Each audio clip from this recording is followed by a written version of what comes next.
సచివాలయంలో మీడియా సమావేశంలో ముఖ్యమంత్రి రేవంత్ రెడ్డి మాట్లాడారు. పరిశ్రమలు పెడితే తద్వారా తెలంగాణ రాష్ట్ర ప్రభుత్వానికి పన్నుల రూపంలో ఆదాయం రావాలని, నిరుద్యోగ యువతి యువకులకు ఉద్యోగ ఉపాధి అవకాశాలు రావాలనేది మా లక్ష్యం. అందుకోసం మేము అక్కడికి వెళ్ళినాం. కానీ మీరు చెప్తున్న కేసులో రాష్ట్ర ప్రభుత్వం సొమ్ము కొల్లగొట్టి విదేశాలకు తరలించిండ్రు.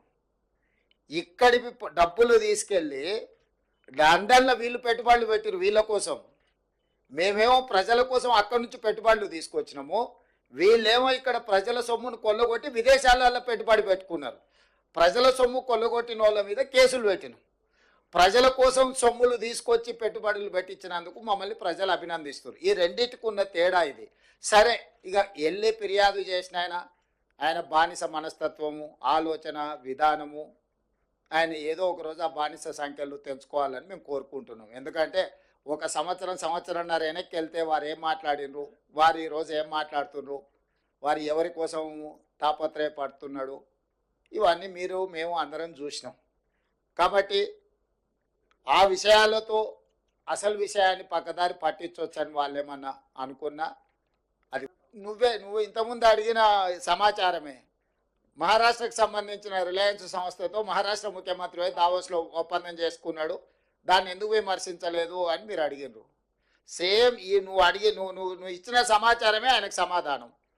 వాళ్ళ దుఃఖం అంతా, బాధ అంతా, అసూయ అంతా, కడుపులో కుళ్ళంతా, వీళ్ళు ఎక్కడో ఒక దగ్గర విఫలమైపోతారు. దాన్ని చూసి పైశాచిక ఆనందం పొందాలనుకుంటే వీళ్ళు వెళ్ళి విజయవంతంగా చాలా రాష్ట్రాల నుంచి ముఖ్యమంత్రులు వచ్చిండ్రు. చాలా రాష్ట్రాలు వాళ్ళ ప్రభుత్వం యొక్క విధి విధానాలు అక్కడ చెప్పుకోవడం జరిగింది. అందరినీ పరిగణలోకి తీసుకున్న తర్వాత ఇతర రాష్ట్రాల నుంచి, ఇతర దేశాల నుంచి తెలంగాణ రాష్ట్రము అద్భుతమైన పెట్టుబడులను సాధించింది. దీన్ని అభినందించాలి. కడుపులో కుళ్ళు ఉన్నోళ్ళు, మా మీద అసూయ ఉన్నోళ్ళు అభినందించారు, ఏడుస్తుంటారు. ఏం చేస్తాం వాళ్ళని చూసి? ఇప్పుడు పెట్టుబడుల గురించి మాట్లాడుకుందాం చారి గారు. నేను మీకు ఒకటే చెప్పదలుచుకున్నా, ఈ మధ్య రీసెర్చ్లలో ఒక కొత్త జబ్బు ఏదో కనిపెట్టిండ్రు. అంటే డాక్టర్లు మన ఏదో మాట్లాడుతూ చెప్తాను, అటెన్షన్ సీకింగ్ డిజార్డర్. అంటే ఎక్కడికైనా పెళ్ళికి వెళ్తే పెళ్లి పిల్లగాని మీదనే ఎక్కువ అటెన్షన్ ఉందనుకో, ఆ పోయినోడు నేనే పెళ్లి పిల్లగాని అయితే బాగుండని, ఎక్కడైనా సావుకు పోయిండు, గొప్ప శవయాత్ర జరుగుతుంది అనుకో, అంటే ఈ శవయాత్ర గొప్ప జరుగుతుంది, నేను శవాన్ని అయితే ఇంకా బాగుంటుండని. అంటే వాళ్ళకి ఎంతసేపు ఉన్న అటెన్షన్ అంతా వాళ్ళ మీదనే ఉండాలని ఒక పిచ్చి ఉంటుంది. ఆ పిచ్చితోని పెళ్ళి పోతే పెళ్లి పిల్లగాడు కావాలని, సావుపోతే శవం కావాలని ఇట్లాంటి కోరికలతో కొంతమంది ఉంటారు.